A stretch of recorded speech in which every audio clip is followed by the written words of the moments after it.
بسم اللہ الرحمن الرحیم۔ شروع اللہ کا نام لے کر جو بڑا مہربان نہایت رحم والا ہے۔ لوگوں نے پوچھا یا رسول اللہ کون سا اسلام افضل ہے؟ تو نبی صلی اللہ علیہ وسلم نے فرمایا وہ جس کے ماننے والے مسلمانوں کی زبان اور ہاتھ سے سارے مسلمان سلامتی میں رہیں۔ ایک دن ایک آدمی نے حضرت صلی اللہ علیہ وسلم سے پوچھا کہ کون سا اسلام بہتر ہے؟ فرمایا یہ کہ تم کھانا کھلاؤ اور جس کو پہچانو اس کو بھی اور جس کو نہ پہچانو اس کو بھی، الغرض سب کو سلام کرو۔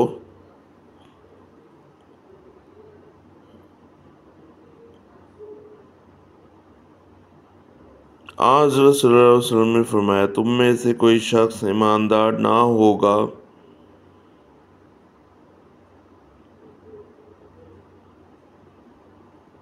جب تک اپنے بھائی کے لیے وہ نہ چاہے جو اپنے نفس کے لیے چاہتا ہے۔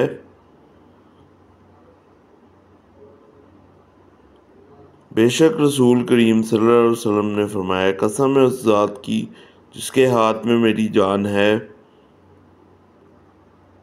تم میں سے کوئی بھی ایماندار نہ ہوگا جب تک میں اس کے والد اور اولاد سے بھی زیادہ اس کا محبوب نہ بن جاؤں۔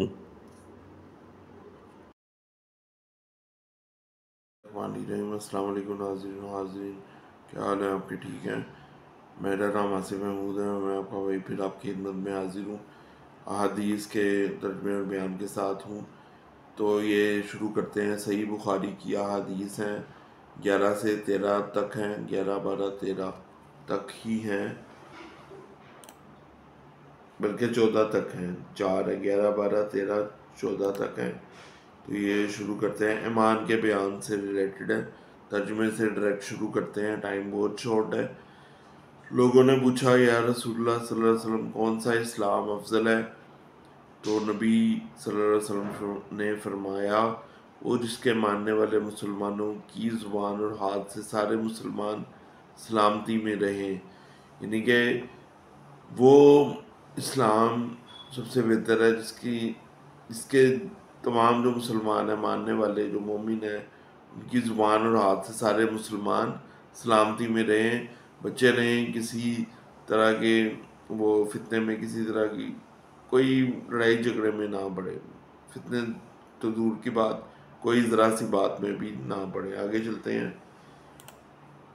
اب اگلی حدیث ہے، حدیث نمبر 12 صحیح بخاری کی۔ ایک دن ایک آدمی نے حضرت صلی اللہ علیہ وسلم سے پوچھا کہ کون سا اسلام بہتر ہے؟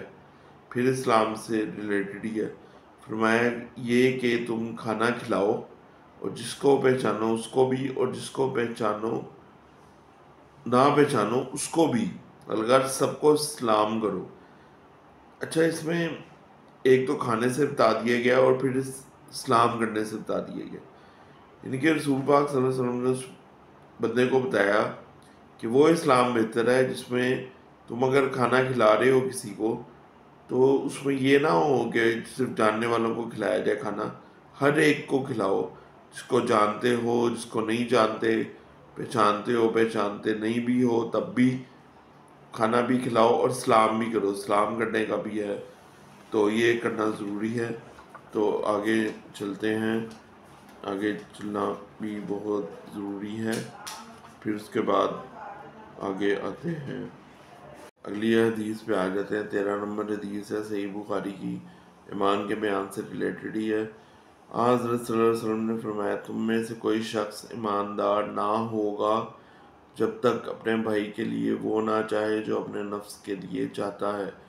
اس میں رسول پاک صلی اللہ علیہ وسلم نے واضح طور پہ ایک شخص کے ایماندار ہونے کی واضح نشانی بتا دی ہے، مسلمان کی اور مومن کی، کہ جب تک وہ اپنے بھائی کے لیے وہی چیز نہ پسند کر لے جو اپنے لیے پسند کرے، اور اپنے نفس کے لیے مطلب اپنے بارے میں ہی ہے، کہ جیسے کہ اگر میں نے اپنے لیے کچھ پسند کیا تو مجھے بھی چاہیے کہ میں اپنے دوسرے بھائی کے لیے وہی چیز بلا جھجک پسند کروں اور وہی چیز خریدوں اس کے لیے۔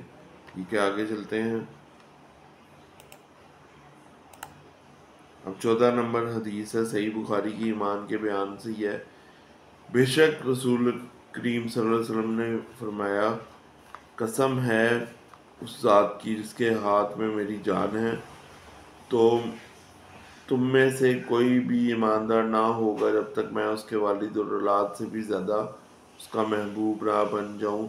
اس میں رسول پاک صلی اللہ علیہ وسلم نے واضح طور پہ بتا دیا ہے کہ اللہ تعالیٰ کی ذات جو جس کے ہاتھ میں میری جان ہے، تو تم میں سے کوئی بھی شخص ایماندار تب تک نہیں ہے جب تک کہ رسول پاک صلی اللہ علیہ وسلم اس کے والد اور اولاد سے بھی زیادہ اس کے محبوب نہ بن جائے۔ سبحان اللہ، یعنی کہ رسول پاک صلی اللہ علیہ وسلم اپنی ہی خصوصیت بتا رہے کہ ان کا محبوب ہونا بہت بہت ضروری ہے ہم سب کے لیے، ان کے اوپر ایمان لانا، ان کے اوپر درود پاک بھیجنا اور سب کچھ کرنا ایماندار ہونے کے لیے سب سے ضروری ہے۔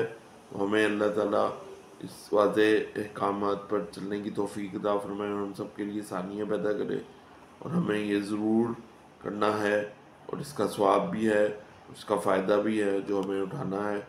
اللہ تعالیٰ ہم سب کی آخرت بہتر کرے، ہم سب کے لیے آسانیاں پیدا فرمائے۔ اس کے ساتھ ہی اللہ حافظ۔